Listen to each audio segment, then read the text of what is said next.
Hello,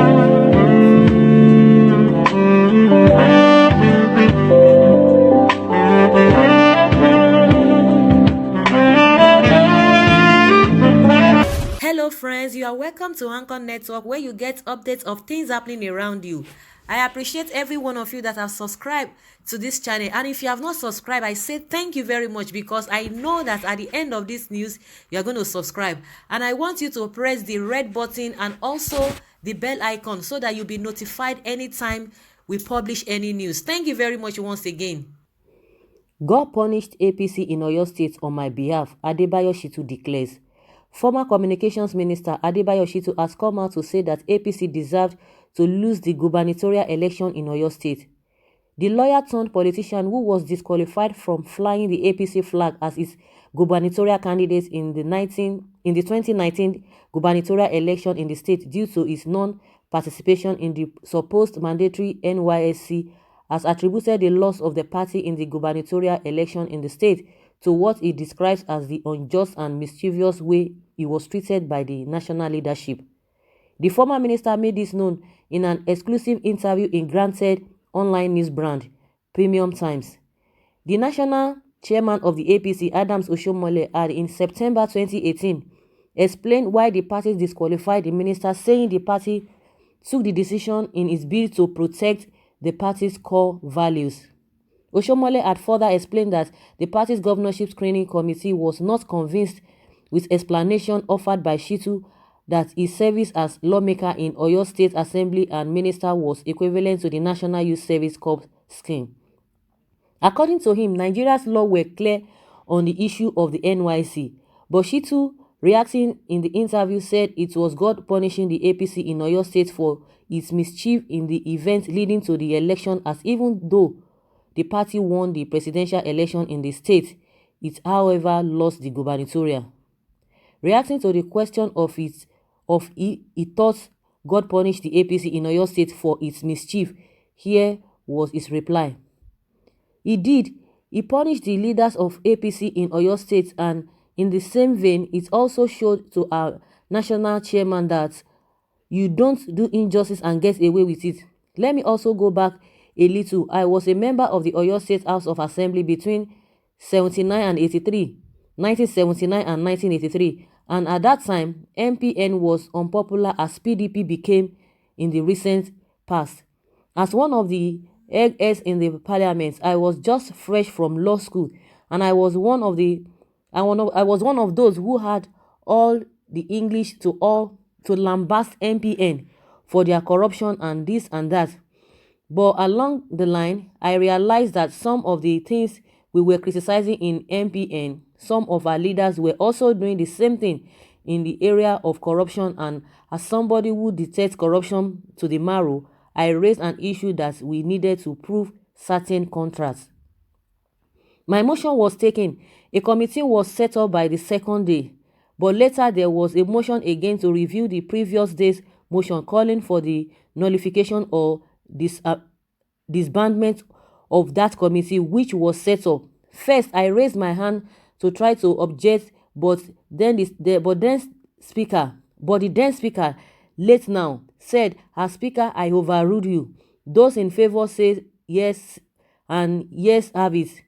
And the next thing was they got my constituents to move motion for recalling me for disciplining me. They took the whip position from me and made me consequently partyless. Of course, the consequence was that I didn't have any power, but what God did was to ensure that the party lost that subsequent general election in 1983. And that was what brought me into the cabinet of Dr. Omololu Oluloyo as the Commissioner for Home Affairs, Information and Culture in the same vein, my years after. I wanted to be governor. Of course, I had attempted it before, and I knew I was the most qualified for a number of reasons. From my area, we've never been governor, and that's 10 local governments, which had been laying the golden egg for APC both in 2015 and in 2019.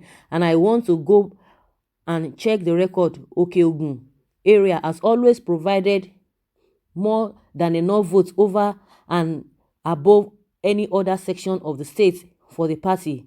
In 2015, it was the vote of my zone, Okeogun, that made Governor Ajimobi win because his own people didn't vote for him. And after that election, he went around on a thank you tour and promised my zone that we would be governor after him. We didn't know that he was telling lies, but by 2019, when it became our turn, he started his political shenanigans, which led to my disqualification. And I told the party at that time that God will never support the mischievous. If you didn't give me the ticket, if you unlawfully disqualified me, the consequences would be very grave for the party. I don't have power. I don't even have any money to bribe anybody. But just like my people in Okeogun had always been doing, we voted massively for Mr. President. In fact, we used the vote of Okeogun to upturn largely the vote from Ibadan and some other parts. But when it came to the governorship, my people said, no, we can't have this anymore. We cannot continue to be number two. So what has happened? See as the work of God, who shall always rise to justify the position of the oppressed. I was oppressed clearly. This is really deep. I think that this man is still really hot and he's still pained, the way he was treated, and he just felt that for them to have lost the governorship position in Oyo State, it was as a result of the way he was being treated. I think, like I said, it's really hot.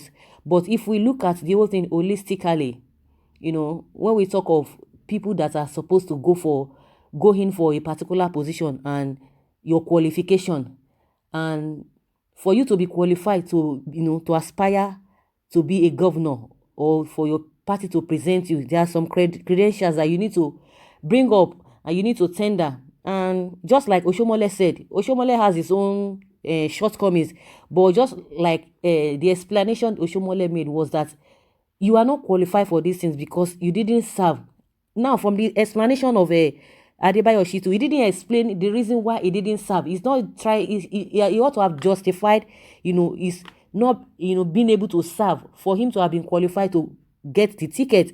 But he's just talking of, okay, they've helped the former governor, and the former governor helped promise them that they were going to get the position, and they've been getting large numbers of votes right from inception, according to the history that he gave, that the people from his side have been giving enough votes, for any party to thrive in that state. So it goes beyond what you guys have been contributing. But now you are going to represent your people, are your qualifications intact?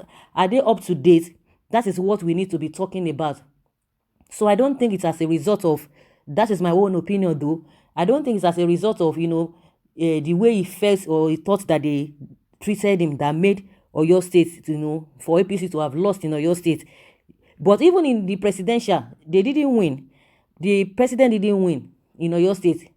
And the same thing reflected in the governorship election. So they lost woefully. So I think it was the internal whatever that was going on between them that really made them to lose that election. And based on what people are talking about the former governor Ajimobi, the way he handled things in Oyo State, and people just believe that, okay, you are not going to come back, or your party is not going to come back, because Ajimobi played a negative role, and he was one of the people that made APC, if really want to look at it that way, because of his character, because his style of governance, made APC to lose, and they lost in Oyo State. So for Adebayo Shitu to be coming out and be saying because of the way Oshomole treated him, if we know that Oshomole has been doing one thing or the other that is wrong, but in this case, I think the party was right to have not to have given him that ticket, because they needed to set some record straight.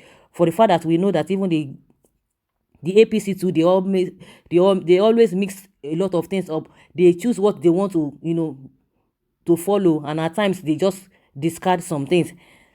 So Adebayo should just take everything cool. It can start all over again. It's not over until it is over.